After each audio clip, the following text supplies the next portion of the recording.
one more minute to just be sure that people are able to get their technology set up and get logged in with no issue.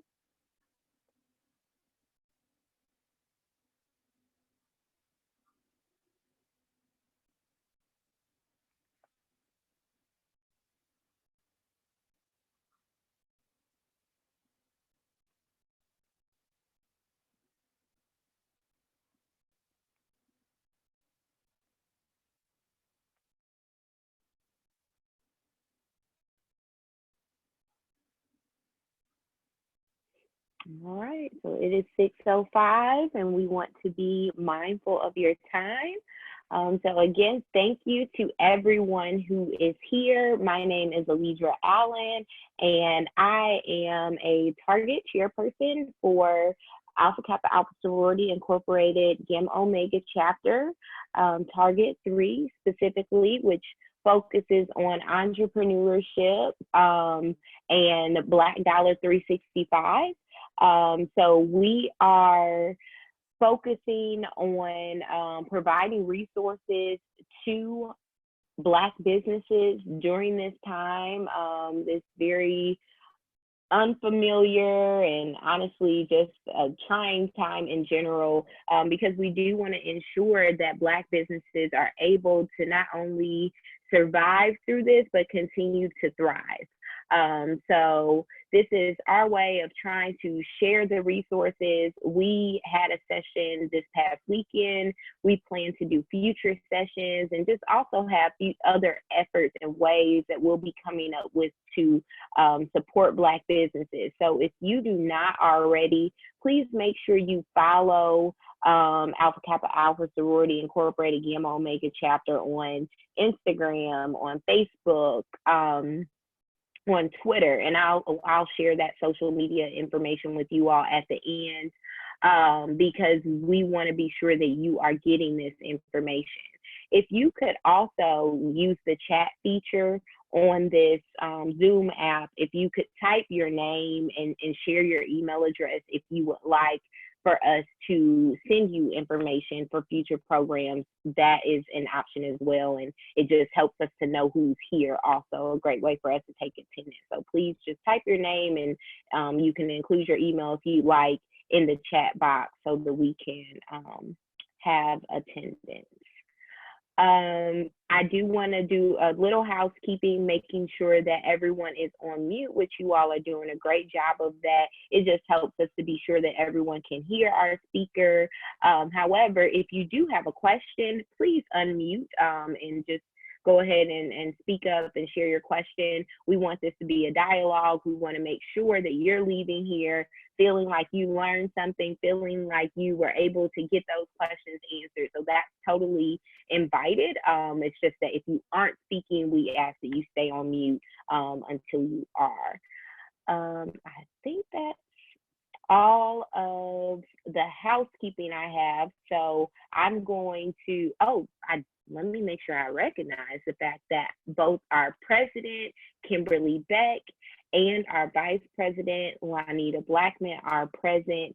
So I just want to thank them for their support and for being here. If you all want to say a few words, you definitely can unmute. But if you just want to come and enjoy, that's fine too.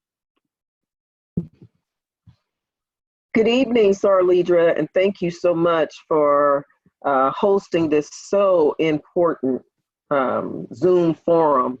We definitely believe in Black 365 and want to make sure that we're doing everything we can to support Black business in St. Louis, and your committee is doing an awesome job. We welcome everyone who is in attendance, and thank you so much for taking the time to join us. It's not too late for you to send a quick text message or Facebook post to your friends and tell them to join us as well, because I think that this will be information that we can all benefit from. So congratulations and welcome to those who have joined us tonight.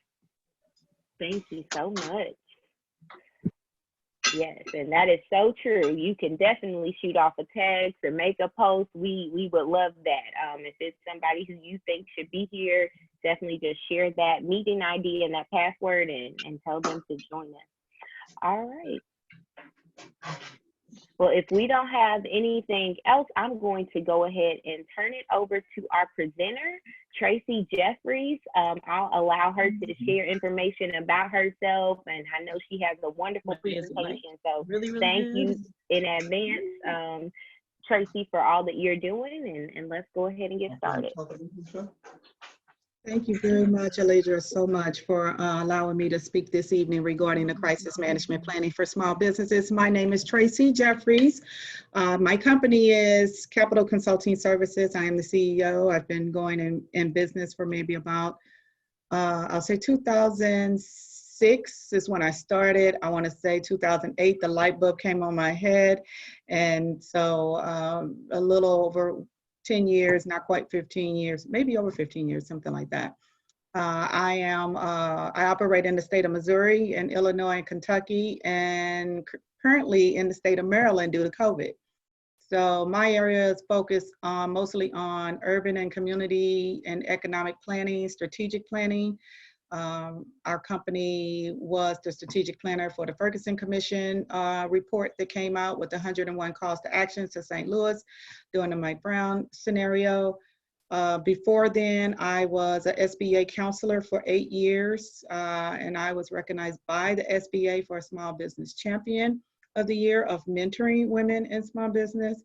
And in honor of COVID, my company and myself have partnered with SCORE along with bringing in Alpha Kappa Alpha Gamma Omega chapter and that Target 3 economic legacy to bring to you guys this information that helps you to kind of bring yourself into a starting point of beginning to bring your business open as your businesses become open, how to remain viable in the community and get past the aftermath of the fear that a lot that has been happening. So as we move along, let's see if this lets me do that. There we go, I just had to hit enter. Okay, so the goal for our presentation today is that we're gonna move away from the panic, like I said, and just kind of get past this whole thing about this health pandemic, you know, and the fear that the media gives us in regards to our businesses.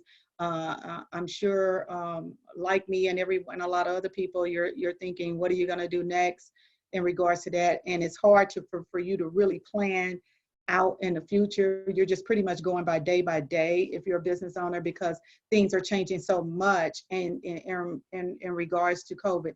If you're a stand-up business and where you are in retail or offer a service to where consumers, you are solely relied upon that, I'm sure that is even more daunting.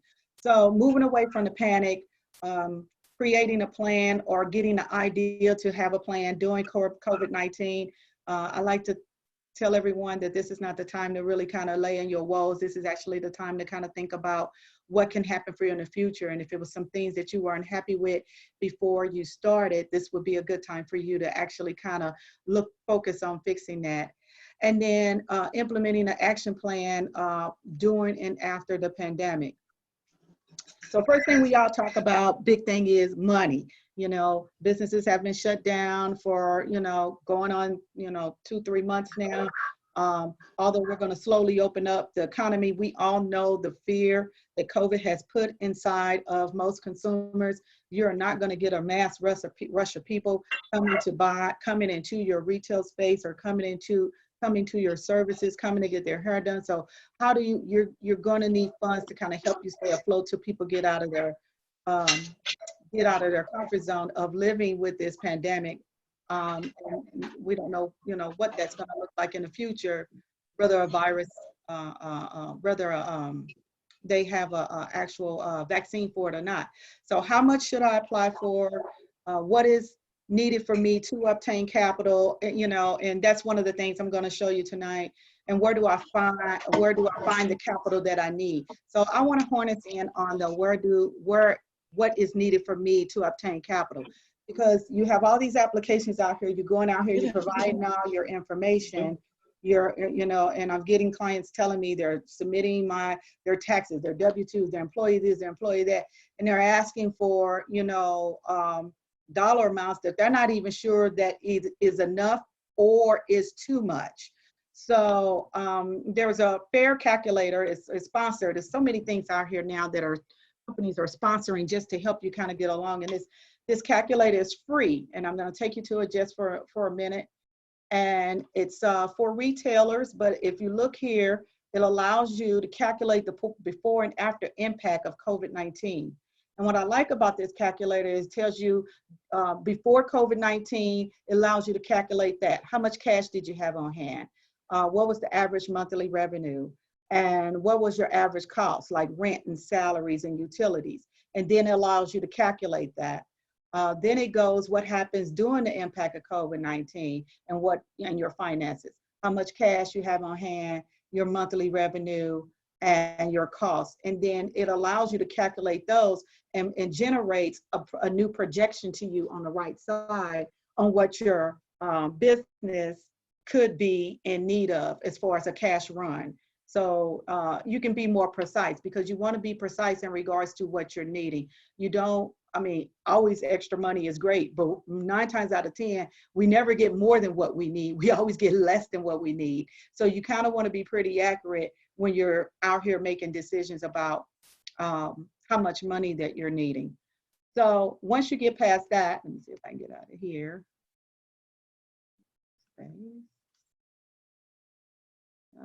Then let me go here. Hold on one second, guys. Let's see what they do. Let's see. There we go. I'm working it. So once we get past that and we look at the impact, you use your impact calculator to identify funds, to identify the funding that you're needing. What's next? Then you look at the funding that you want to go after. And the question is, do you want to go after a grant? Do you want to go after a loan? You know, are you able to handle both? How short are you in some cases?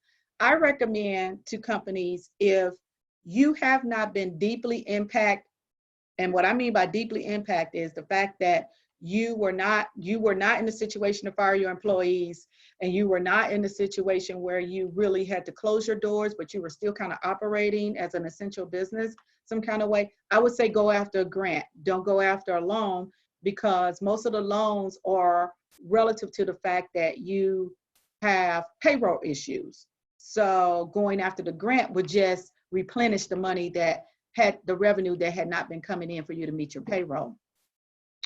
So one of the funding sources out here is the Paycheck Protection Program. We're going to talk about that.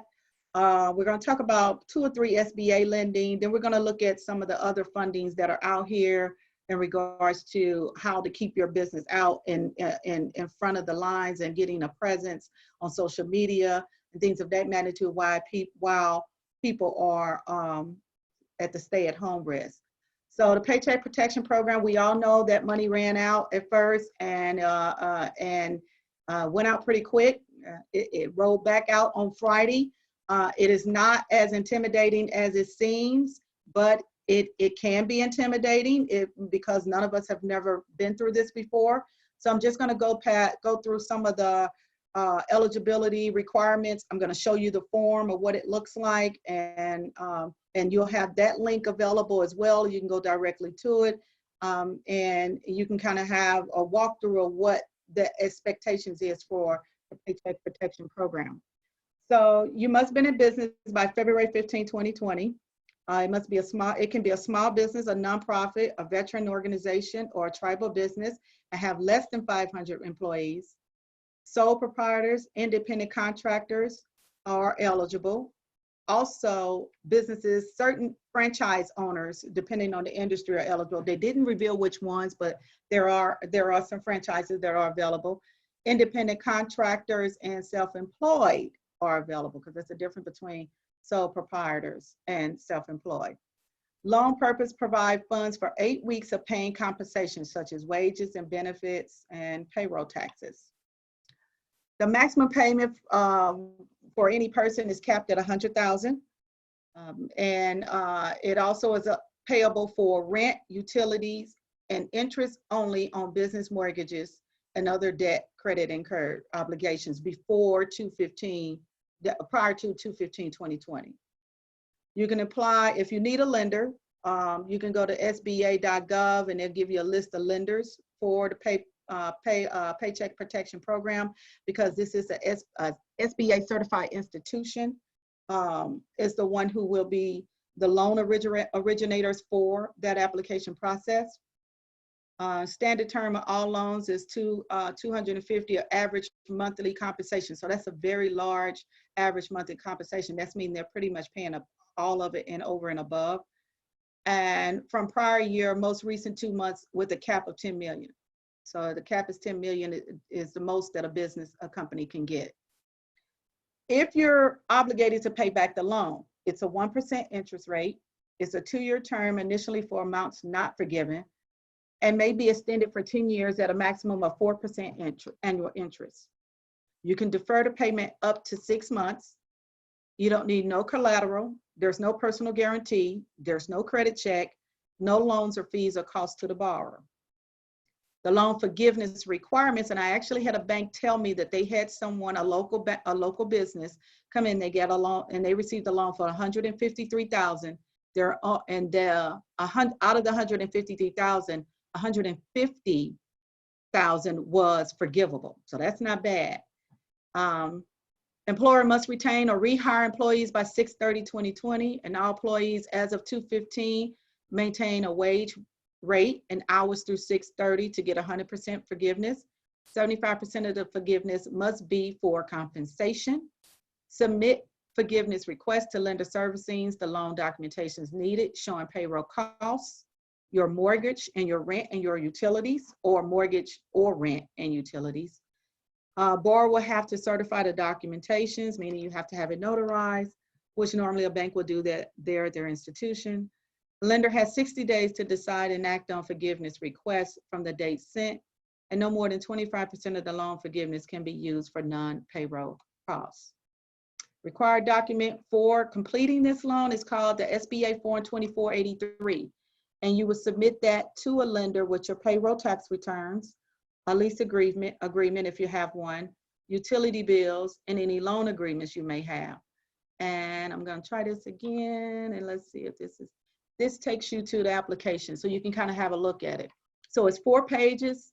It's not that intense. It asks for your legal name, your business EIN number, any contact, your average monthly payroll, your number of employees, and then it asks some questions like, have you ever been in bankruptcy? Is the owner of the business and any other management business? I'll say primary here. Did you get the disaster loan? Things of that magnitude. If you did get a disaster loan and say you received like $5,000, then they would just roll that into the Paycheck Protection Program itself. So if you qualify for 150 and you already received 5,000, they'll give you 145,000. So within last 5 years, any felony, things of that magnitude, and then the rest of it is just authorizations. And some of the information I discussed in regards to your business and how long your business had been operating.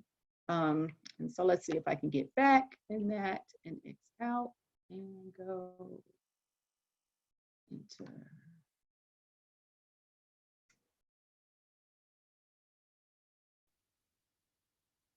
There we go.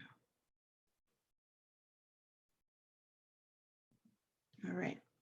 So now that you took a look at the Paycheck Protection Program, let's talk about some other opportunities out here. The Federal Reserve has one coming out. They're working on it right now. They have banking institutions kind of helping them with completing the language, but it's called the Federal Reserve Mainstream Funding Program. So it provides support to small and mid-sized businesses in good financial standing prior to COVID-19. It's a 4-year loan to companies employing up to 10,000 workers and revenue of less than 2.5 billion. So these are your larger companies that have shut down and looking for some assistance in regards to meeting their payroll. Principal and interest payments will be deferred for 1 year, and loans are originated through eligible banking institutions. And this is the website here. You can go out and read about it if you like.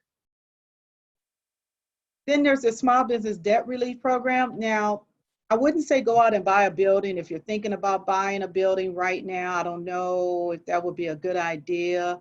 However, if you have recently purchased something in regards to providing a loan for a 7A or 504, I would say give back that old loan and turn it in to get this new loan. And that's what I've known some businesses who've done, who just financed a 7A or a 504 application in January, and then COVID came out. They were able to turn in that old interest lending requirements terms and get a new one.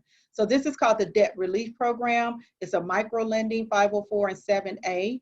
And so for micro lending, that might be your Justin Peterson location, but then they're probably doing the processing for that, and maybe some local banks, because micro lending goes up to 24 or 25,000. So the SBA will automatically pay the interest and fees on a 7A 504 micro loan for a period of 6 months. They will automatically pay the principal and fees of a new 7A and micro loan prior to September 27, 2020. And if your disaster loan was a regular serving status, meaning you were on time and wasn't in default, the SBA is providing automatic deferments through December 31st, 2020. And this loan is originated through a banking institution as well. So again, you can go to SBA.gov, look at some lending institutions that certified lending institutions locally, if you do not have a certified lending institution that you can go to, and that can help you to kind of get started. A local loan here is the St. Louis Economic Development Partnership. It rolled out, I believe, last Monday, like the 20th, 21st. It applies to both St. Louis City and St. Louis County residents. Their maximum loan amount is $5,000 per business. Their floor amount is $2.5 million, and that was funded through 10 local banks through the St. Louis market. The qualifications are to be current on all your taxes through 2018, be in good business standing, both state and local government, in business for at least 1 year, and applicants must be able to demonstrate their company jobs were indented by a health crisis and the loan will retain jobs. And this is the website as well for the St. Louis partnership, and information you can get. There's a number you can dial, and then there's an application you can just kind of go through.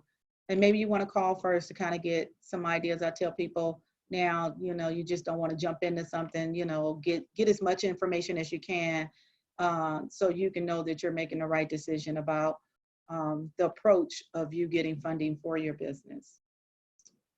Other funding sources. So, besides, funding and monetary institutions, you want to think about other things. You want to think about advertising. You want to think about keeping your name out there and giving yourself some type of business presence that you need in order to do this. We're now just this fast, although it's always been part of our lives, social media, just this fast, social media is a part of our lives probably 24/7 now, because we're going out here getting information about COVID. We're getting information about businesses. We're trying to find out where our businesses are. I was just looking for my hairdresser the other day, looking for her online. I mean, everything. So now the world has really moved fast forward into a whole technology area. So you want to try to keep yourself out there. So some organizations have provided grant funding and opportunities for that. So Yelp is offering advertising credits for small independent owned business and restaurants. The Council of Fashion Designers for people in fashion design, boutiques and retails, and Vogue, they're offering grants up to $100,000 for fashion industry businesses. They're at least 2 years old and has employed no more than 30 people and generates less than $10 million a year. And that application is due by May 2nd. Beauty Changes Lives is offering a $1,000 grant for licensed beauty professionals who are out of work due to the coronavirus. Verizon has donated $2.5 million to the National Nonprofit Local Initiative Support Corporation, targeting grants up to $10,000 for entrepreneurs of women of color. And that link is available. Also, in partnership with Verizon, the digital fundraising advocacy platform Hello Alice is offering emergency grants for up to $10,000. And Google is offering 34 million in advertising grants for small and medium-sized businesses, a credit that will be added automatically to your Ad Google account. That one I will be all over because Google is hot.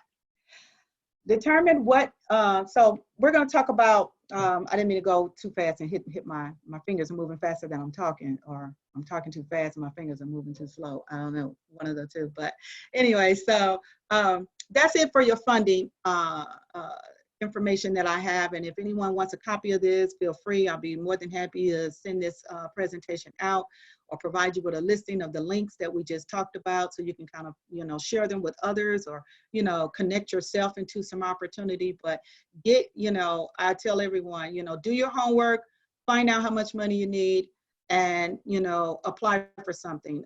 You know, don't let this COVID daunt you and haunt you about how you're going to do business. And don't let your self-doubt think that you don't make enough or do enough for you to even get opportunities like this. So that's one thing I want to push out there. So next, let's talk about, after you have identified how much funding you're going to receive, and you know, and you've done the calculator, you're kind of pretty accurate on what you're needing. You've identified the funding resources. You've made some connections from the federal, state, or local level. You've made some contact with some banking institutions. When the doors open back up, again, people are not going to be standing in line to come into a retail store around other people. It is going to be that fear factor, because we do not have a vaccine. People are going to move very slowly. So businesses will not come back to normal immediately. So what do you do if you have a staff of 10 and you know that business may be, you know, 3, 6, 9, or 9 months, or maybe even a year coming back into full operation? That's when you need to make staffing decisions. So moving forward for COVID-19 is making staffing decisions. And again, let me say that I am not anywhere in HR. My HR bumps came of hiring and firing people strictly came through the school of hard knocks of hiring someone and firing someone, and when do you fire someone, and working with Legal Services of Eastern Missouri for an HR handbook. And so, but I did provide a link for you for labor laws through the state of Missouri during coronavirus, and some of the legal questions that are out there regarding employee rights that you can do your homework on. So some of the things you want to ask about when you're making staffing decisions, you want to ask yourself is, determine whether short or long-term employment options are for your employees. So do you need to lay them off 1 month or 1 year? Can you afford to retain your employees moving forward? If so, how many can you keep? Can you keep all of them? Can you keep some of them? What is best for your employees? Now, this I like to say is a case-by-case scenario. You may have someone that say, you know, I really just came back to work because, you know, I was trying to help you, but reality is I can stay home and collect unemployment. And if you're okay with that, that may be an agreeable situation and it may work for you. What method do you approach? Do you reduce hours? And like, again, do you collect unemployment? So making those staffing decisions, once you identified your funding, you know things are not going to go back full blast. You know, those are very critical, and knowing your labor laws on how to approach this is going to be very important as well. If you're in a commercial setting and negotiating lease terms is going to be really important. I would say don't wait for your landlord to talk to you, you talk to your landlord. So take initiative to have a conversation with your landlord. Ask for multi-month deferrals, mean 3, 6 months, 9 months, you know, see how long you can go out with a deferral for your lease space. For new commercial leases, if you're considering a new opportunity, you were looking to get into a new building facility or purchase one or something, ask yourself, is this a good time? Is it really a good opportunity for you, or should you wait? Negotiate favorable terms that work for your upcoming budget. Don't worry about your landlord. You worry about what works for you and your business, your budget, because you don't want to commit to something and he say, well, I can't do a 6-month deferral. And if I do a 6-month, you need to pay it all to me at once in one lump sum. That may not work for you. So you have to stick to what decisions work for you. It might be time to get selfish. Like I said, get selfish about your business. Review your insurance and leasing documents. You want to look at all legalities. I have a couple of attorney friends, and they've been really busy looking at a lot of things like this. So now it's a good time to look at that, because you don't know how things are going to go. Also, you got to keep in mind, landlords might say they might want to get out the business and sell their building. So you got to think about all of these things amidst COVID-19. Keep in mind, commercial leasing is a fierce business. There's plenty of lease space available, but low tenant opportunities. So the landlord will work with you. It's a mutual agreement. And I put an article out here by Brian Cave, legal department. It's an article on commercial leasing, and it talks about how some of these things I just named, it gives a pinpoint of some of those things you should be looking at in regards to your commercial leasing during this time, to keep yourself abreast of legal terms and what you can do, what works for you in regards to keeping your overhead building.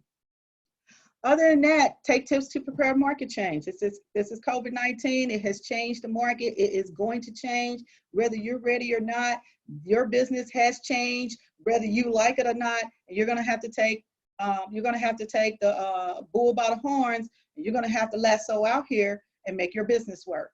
So take this opportunity to turn your challenge into opportunity. Use the time to be productive and proactive. Make operational improvement to your business, because we've been locked in for 2 months. I tell people, I've been busy. Like, you've been busy. I'm like, well, I did have some clients, some things didn't die, thank God.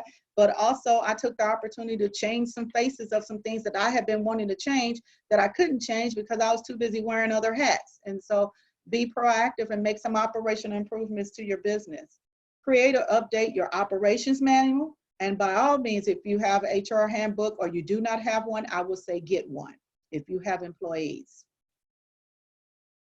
Clean up or improve your bookkeeping. I recommend QuickBooks to anyone, or don't just send your stuff out to accountants. I like to tell everyone, have your own accountant, or keep your own bookkeeping, and then have a second eye on it to minimize any errors. Improve your sources of technology, because I know a lot of people, that's what they're saying now, because people are working from home, they're going to improve their technology. Anyone that's looking to go into the technology business, I would say now would be a very big time to do that. And I would definitely jump into that if you were interested in technology. Be open to sharing your expertise. That is something I have been called myself to do. It was kind of like, what can I do? I know I'm not going to get out here and hand out food. I'm scared to death of COVID. I don't know how it's going to act. I know some things that's going on with me health-wise. I'm like, if I get COVID, I could die. So what can I do? So these are my things. I'm sharing my mind and my resources and things that I know to help people and help businesses stay afloat and move beyond this and be viable to the community. Reach out to your mentors, and above all, people, stay healthy. You only get one you. And life is not a movie, and once it's over, you can't say stop, roll them, or retake. So by all means, please be healthy. And that is the wrap for that presentation. And I'd like to open it up and pass it back to Alidra Allen.